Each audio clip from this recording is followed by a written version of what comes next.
खलबत्त्यामध्ये लसूण मिरची वाटून पिठलं केलं की खूप छान असं पिठलं होतं आणि खूप छान पिठलं झालेलं आहे. सर्व बाजूने सुगंध सुटलेला आहे. आजच्या व्हिडिओमध्ये हेच मी दाखवणार आहे. आणि बिल्डिंगमध्ये यायच्या आधी झोपडं तुटल्यावर आम्ही कुठे कुठे फिरलो, सामान घेऊन किती हालत झाली तेही व्हिडिओमध्ये दाखवणार आहे. व्हिडिओ पूर्ण पहा आणि असेच व्हिडिओ पाहण्यासाठी चॅनलला नक्की सबस्क्राईब करा.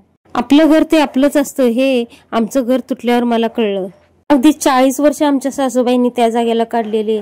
घर सोडताना आम्हाला खूपच दुःख होत होतं, पण काय करणार, बिल्डिंग मध्ये राहायचं होतं आणि बिल्डरला जागा गेल्यावर.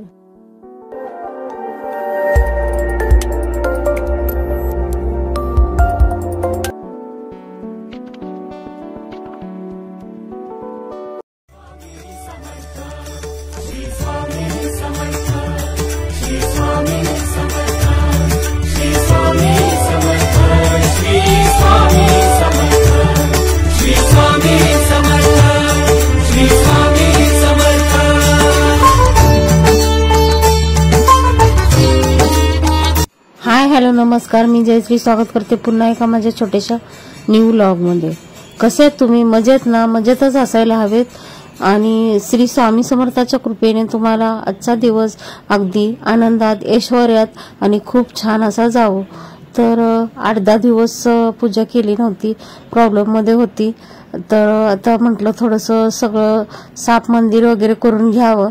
मग सर्व हात वगैरे लावून जाळ्या वगैरे काढलेल्या आहेत. छोट्या छोट्या जाळ्या लागतातच. तर आपण जेवण वगैरे करतो त्याचं दुर्कट सगळीकडेच लागत असतं. तर त्याच्यामुळे छोट्या छोट्या जाळ्या सगळीकडे बनतात. तर 8-15 दिवसातून एकदा हात मारणं गरजेचंच असते. तर छोटासा झाडू लक्ष्मीपूजन दिवशी आणलेला होता. तो आता मी मंदिरातच ठेवलेला आहे, तिथं पूजलेला लक्ष्मीपूजनला. तर मंदिरातलं सर्व झाडाला वगैरे बरं पडतं त्यांनी. तर आता म्हटलं सर्व हात मारून वगैरे घेतला आहे. आणि आज आहे गुरुवार. तर गुरुवारचं म्हटलं जरा अभिषेक करावे देवांचे.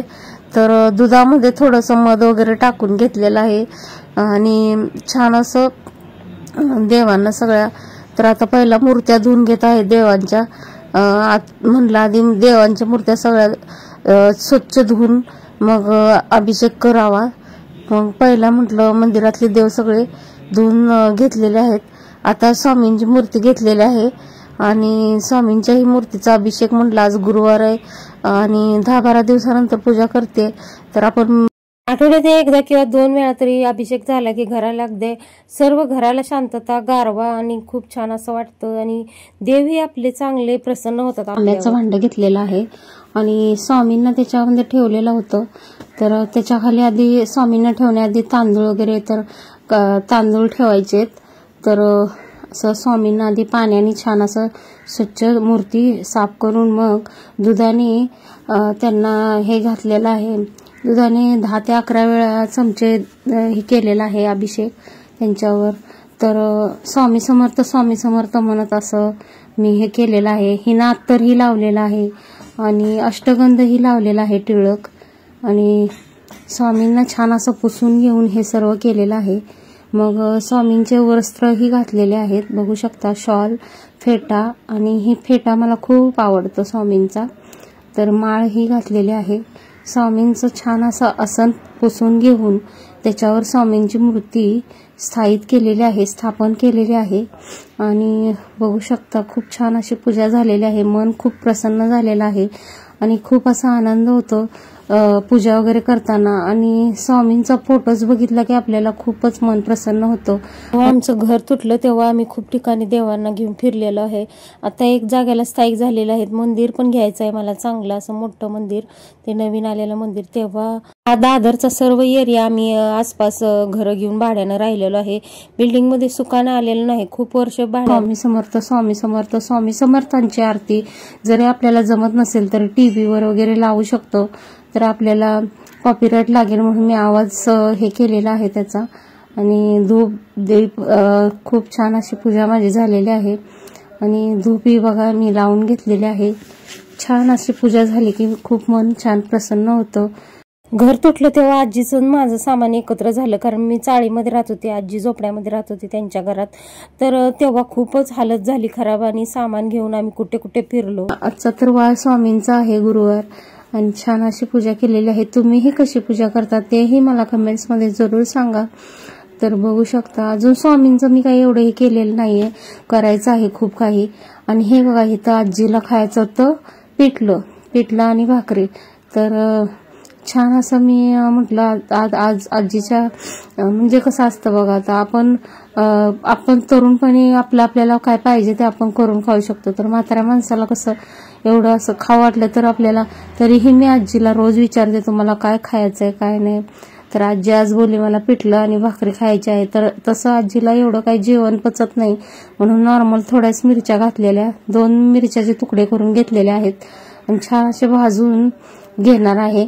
तरी पण मी आजीला थोडंसंच वाढलेलं आहे कारण आजीचा कोटा खराब आहे, पचत नाही मिरचीचं वगैरे जास्त. पण आजीला बेसनच्या पिठाचे आणि गोडाचे प्रकार खूप आवडतात. कढई मी मोडीलाच देणार आहे आणि दुसरी घेणार आहे. कढई माझी मेटलची आहे, कढई खूप काळी झालेली आहे, ते निघतच नाहीये. मेटलचं म्हणजे काय ते म्हणतात ना अल्युमिनियमचं असेल तर किती घासा ते निघतच नाही.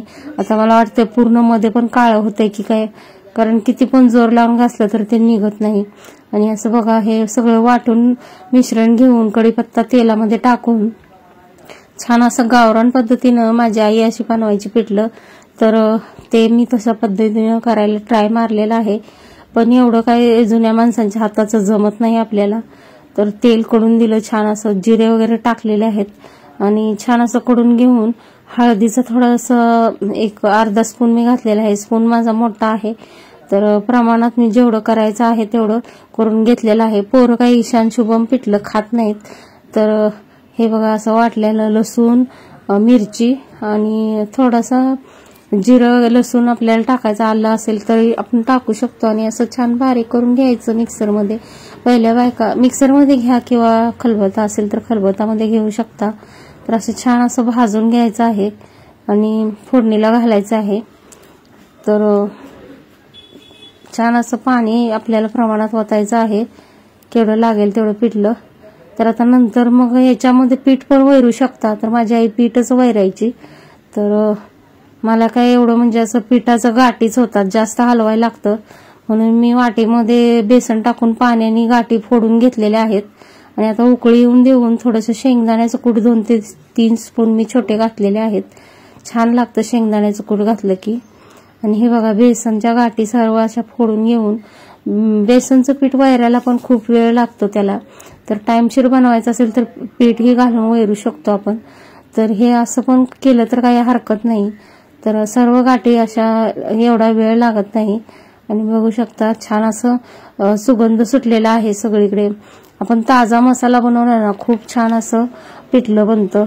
तर छान अशा व्हिडिओसाठी चॅनलला जरूर सबस्क्राईब करून सबस्क्राईबच्या बाजूला बेल आयकॉन दाबा. आणि आता भाकरी करणार आहे आजीसाठी.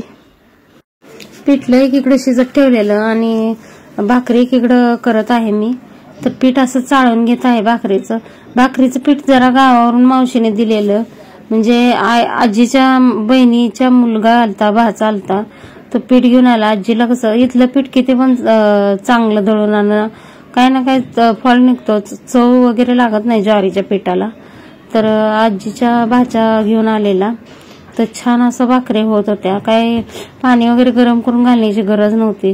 तर फटाफट 5-6 भाकरीचं पीठ मी भिजवून घेतलेलं आहे. आणि सर्वांनाच म्हणतात एक एक भाकरी करावी, कारण पिठलं होतं. तर पिठल्याबरोबर भाकरी खूप छान लागते.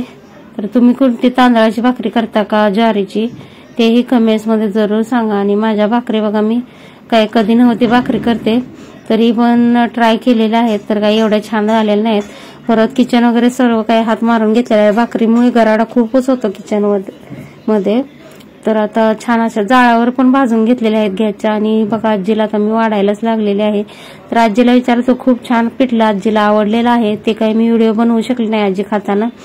तर व्हिडिओला करत आहे मी इथंच इन. व्हिडिओ आवडला तर लाईक करा आणि चॅनलला सबस्क्राईब करा. श्री स्वामी समर्थ.